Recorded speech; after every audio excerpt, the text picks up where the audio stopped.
Okay, the last topic that I want to talk about in this particular lecture is fluoride. Fluoride is something that is highly, highly controversial. And part of the reason why is because you have issues very much like in medical school in which the fluoride companies or the places that's actually producing the fluoride is funding a lot of the dental schools. And so as a result, the dental schools really indoctrinate dentists with the use of fluoride. So a lot of dentists don't even know that there's a lot of studies that are out there that actually show fluoride to be very dangerous, and especially at the amounts that we're consuming. Um, so it's not necessarily that they don't want to tell you, it's just that like most doctors and their inability to really or their lack of knowledge in nutrition, a lot of dentists just have a lack of knowledge as to the other side, if you will, of fluoride. So I'm going to begin to introduce you to what I would consider that other side. Fluoride is indeed a trace mineral. It's the mineral that actually you need the least of all the minerals. And what you get in food, and yes, it does come in some foods, is all you need. But instead, what's happening is today you have fluoride in your toothpaste, your mouthwash. You get your fluoride treatments done if you're a child up until about the age of 18. And then what's even more destructive is the fact that we are drinking fluoride in our city water. And so there's not many places in the country where you're not going to get a pretty heavy dose of fluoride, much more so than what the body really needs. So fluoride was designed to, or I shouldn't really say it was designed to do this. It's promoted as being a way to prevent you from getting cavities, and that's why the CDC will actually tell you it's been one of their 10 best developments ever. In reality, the reason why they want to promote that is because children nowadays are eating a lot of sugar, but they have very poor brushing habits. And so instead, we're using fluoride as more or less that insurance policy that they won't get as many cavities because they won't brush their teeth instead. Um, but let me show you first of all what exactly fluoride does on the teeth. We're going to switch over to this screen. What I have drawn here is a picture of a tooth, and the blue that's around it, the blue squiggly stuff, is supposed to represent your enamel.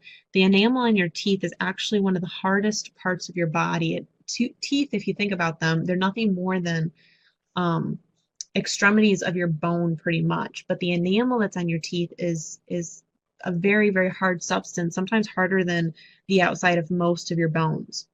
So it's not something that you really want to play around with. You want to keep it. And it's true that some people have stronger enamel than what others do, but overall, everybody's enamel is the hardest place of their body. Okay, so what happens when you get a fluoride treatment? Let me switch to my pencil a minute.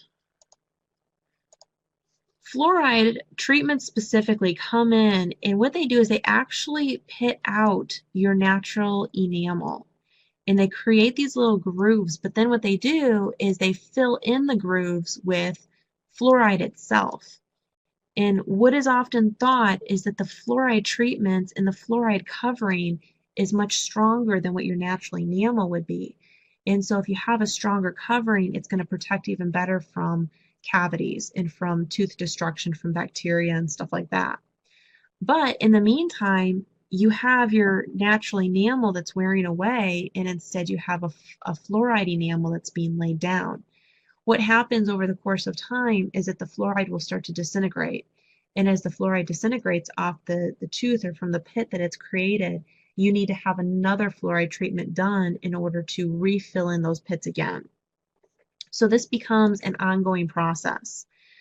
Strangely, though, we don't do it a lot in adulthood. I think the thinking is that in adulthood, you're brushing your teeth with enough fluoride and you're using enough of a fluoride mouthwash to where it's probably not as necessary as in childhood. Going back to our slides, what happens with that particular scenario, though, is they're finding a lot of cases of what we call fluorosis. The picture on the right shows you kind of the progression, and it's quite severe at the bottom. But most people are in the first or second stage. And so what happens is with those pits that are created, once you stop the fluoride treatments, the pits start yellowing. And it's just where your enamel is basically worn away. What's scary is that because of the high amount of fluoride that children are getting, we're starting to see this earlier and earlier. And a lot of kids will look like they have very yellowed grooves in their teeth, and it's really caused from fluoride. So that is perhaps it's one of the concerns with the fluoride treatments themselves. Not something I would necessarily recommend. When you just brush your teeth with fluoride, it's not going to really pit your teeth in the same way because you're putting it on, but then you're rinsing it right back off again. So I'm not saying don't brush your teeth with toothpaste, but do be very cautious with the fluoride treatments themselves. What's maybe a greater concern is actually the fluoride in your water. Not only is it a different type of a fluoride, but what they have discovered in a lot of children with mental abnormalities specifically is that when they look at the brain cells, the brain of these children is just loaded with excess fluoride. Now, a couple concerns here. First of all, it's the amount of fluoride that's actually found in their brain. Second of all, fluoride is not even supposed to be in the brain. So what we're finding is that somehow when you are consuming fluoride in your water, it is passing the blood-brain barrier and it is ending up in your brain matter. And it's leading to, as I said, in children specifically, various mental abnormalities. This is becoming even more publicized than what it has in past years. The Wall Street Journal even published an article on this problem. And if you get into the scientific literature at all and start looking at or Googling it even, you're going to see a lot of different articles and scientific research and just papers in general, even just people sounding off online. It is truly a very highly controversial topic. And so what I want to do quickly is actually explain to you where fluoride even came from. It's not something that was made because we started seeing cavities in kids. In fact, what happened is there was an industrial waste product and we did not know what to do with it. We couldn't dump it in the water because it was too toxic. We couldn't put it in the soil because it was too toxic. We couldn't burn it because it would be too toxic. So a chemist took this particular waste product and he started playing around with it, and by accident, he came up with fluoride, or he discovered how he could turn it into fluoride. And as a result, he started talking with others, and they said, well, how can we make fluoride into a really good thing? And of course, long story short, the CDC got involved and said, well, this would be great. We can use it and promote the fact that fluoride will prevent cavities in children specifically. And so therefore, they started turning that industrial waste product into fluoride, and that's when water started becoming fluorinated.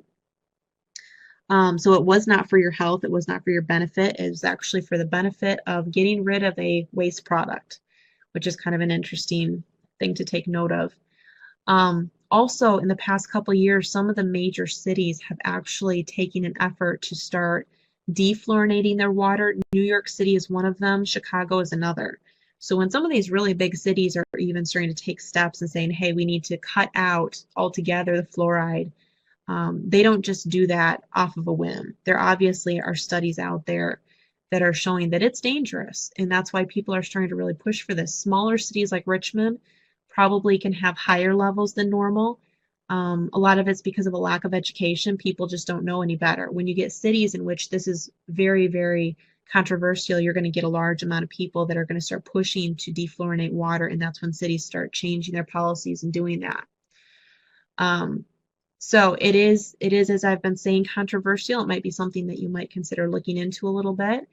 My own opinion on the topic is to go ahead and use fluorinated toothpaste, but don't do the fluorinated treatments. And if at all possible, try to drink filtered water. You really don't want to drink the fluoride. That's probably the worst